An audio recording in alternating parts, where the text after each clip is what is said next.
আসসালামু আলাইকুম। আশা করি সকলে ভালো আছেন। আজ 5 মে।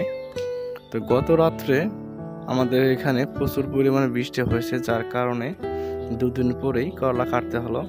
কেন করলা যদি না কাটি জাংলা ভেঙে যাবে।